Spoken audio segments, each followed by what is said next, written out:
Welcome. This is the Global Summit House podcast. Catch power interviews and discussions with influential, inspiring, and powerful people. Explore what's possible by tuning into this podcast with our all-new The Writers Project episodes, featuring one of the world's most inspired thinkers and writers. Visit our website at www.globalsummithouse.com.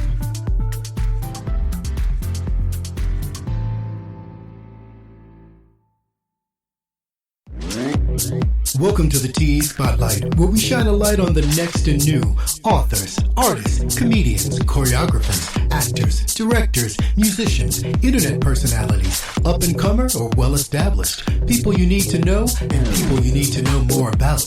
This is the TE Spotlight. Hey, you've tuned into the TE Spotlight, and this is Tomas as always.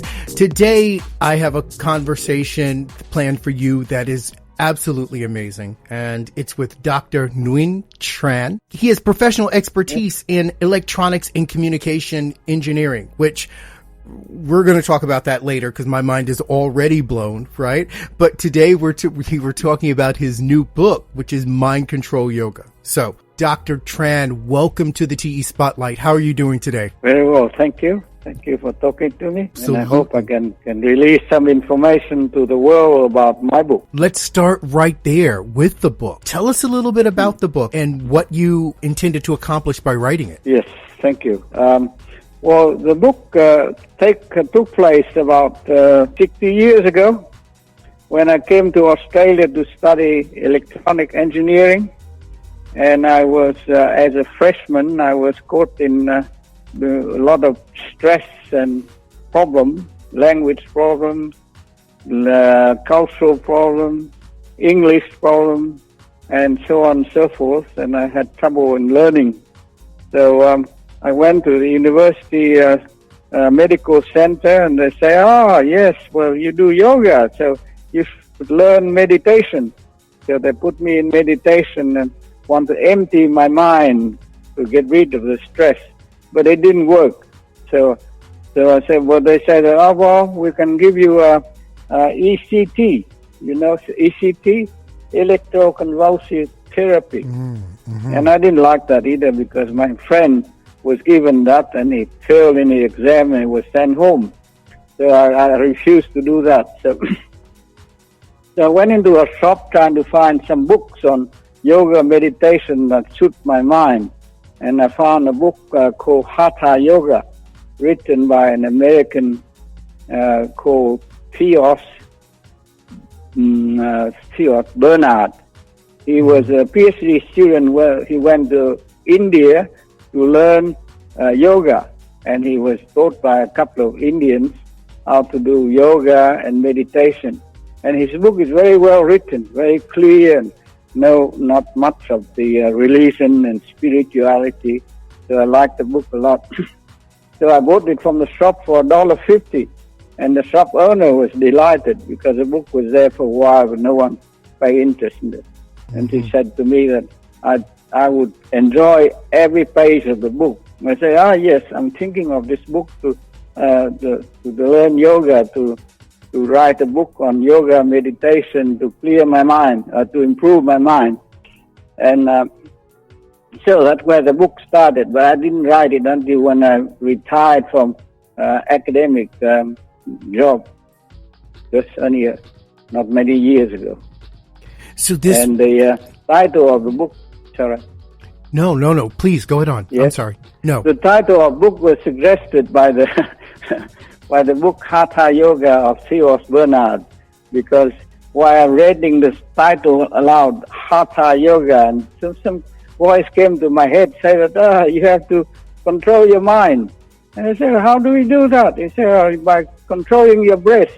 And therefore, mind control through breath regulation is a title that came up. I was nurturing it for probably 60 years before I write the book. So you accumulate a lot of experience and information on the book to write it, to pass out onto the world, and so that they can take advantage of the information in the book to have a healthy and young life. They can do things. The book starts with low impact yoga poses. In meditation, people often sit in lotus position and sit there like that for probably 20 minutes, 40 minutes, 1 hour, 2 hours, 3 hours, 4 hours. But in this book here, in meditation, I use low impact yoga poses. In other words, you move, you don't sit still. And then you use the base breath. Breath is controlled by the mind to empower the mind. And then you use mind visualization of 7 centers in the body and 7 centers in the mind. Now, the result of all this after my 60 years of practicing is as follows. I do well in my study. I do well in my sports. I dare to dream and succeed. I overcame challenges and difficulties. I tapped the power of the mind. I honed skills and talents. I banish stress. I avert osteoporosis. I reduce diabetes. I can lose weight. My brain gets better, and I do better in sport, and I improve reproduction, and I remain young and healthy. I don't have any sickness. I don't take any pills or any operations. There you are. So you know what I want to do? I want to, because this is so fascinating to me. So I actually want to take a step back, and okay. Let's talk about you for a second, and then we'll get back into this subject, because I think it would be helpful for people to know a little bit more about your background. Because you mentioned that you were in education and electronics and engineering. Tell us about your journey. How do you get from that to writing this book? Well, I just came to Australia because I got a scholarship to come to Australia to study electronic engineering.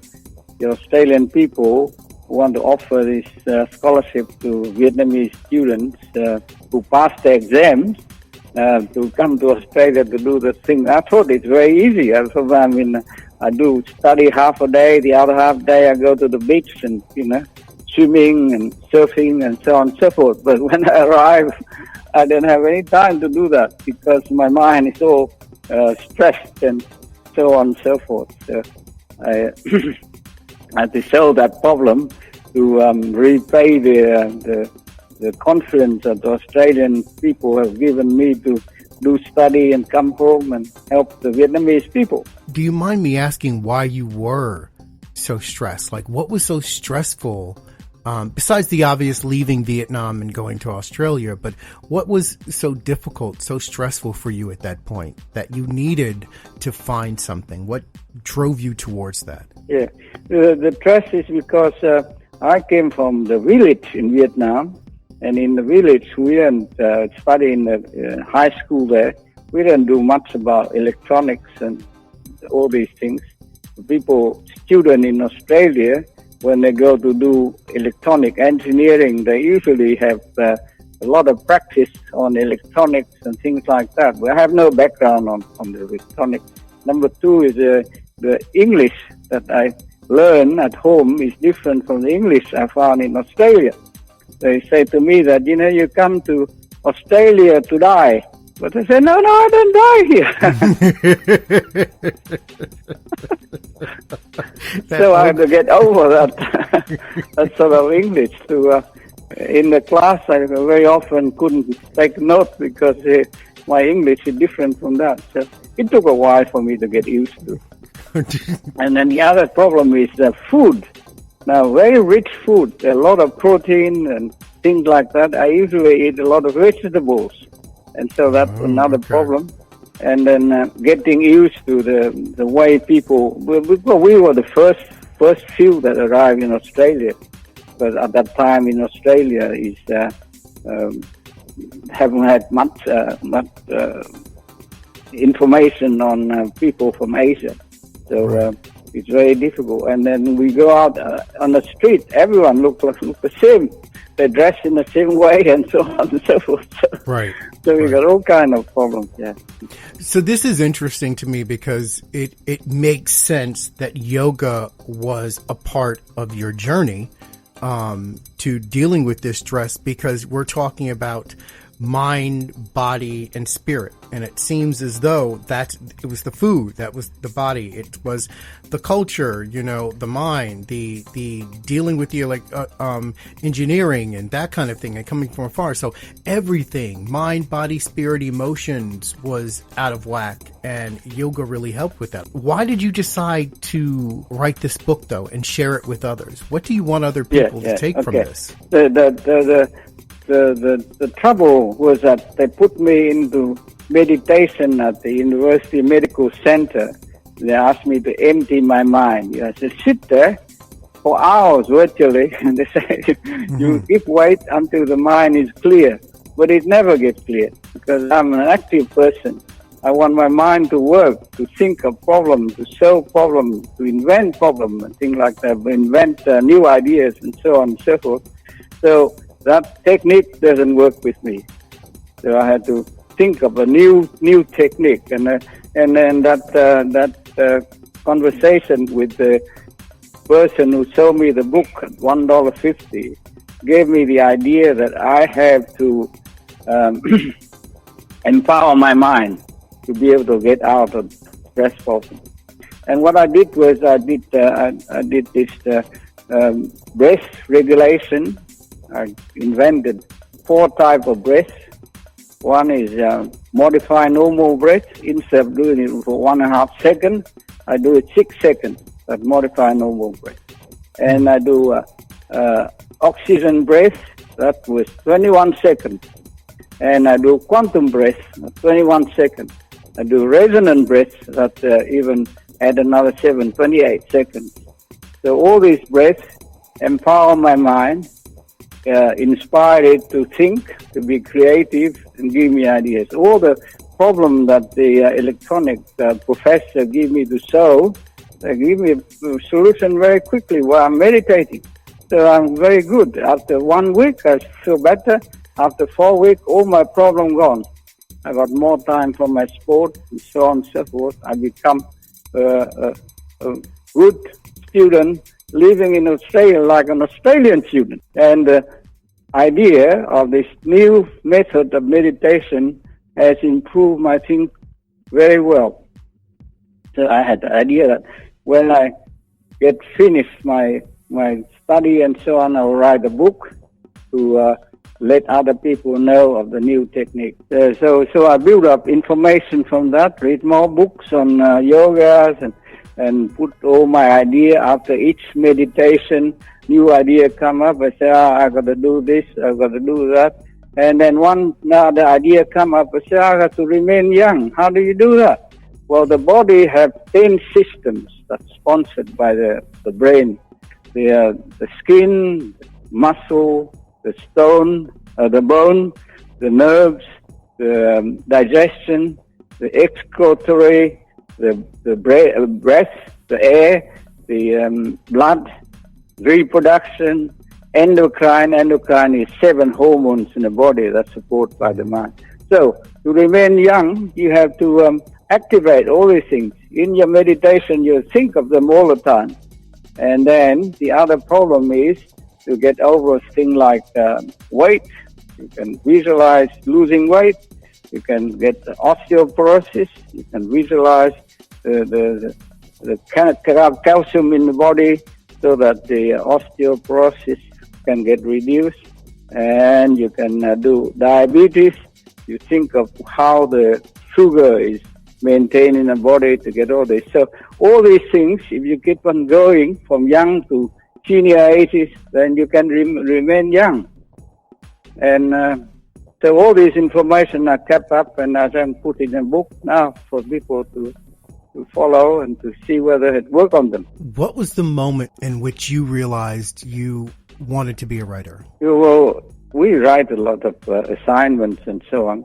And in study, we are encouraged to do inventions and write up new things that we think of. So but writing a yoga book is not in my class, in my study. Right. But I think that, communication, writing in communication is a good thing to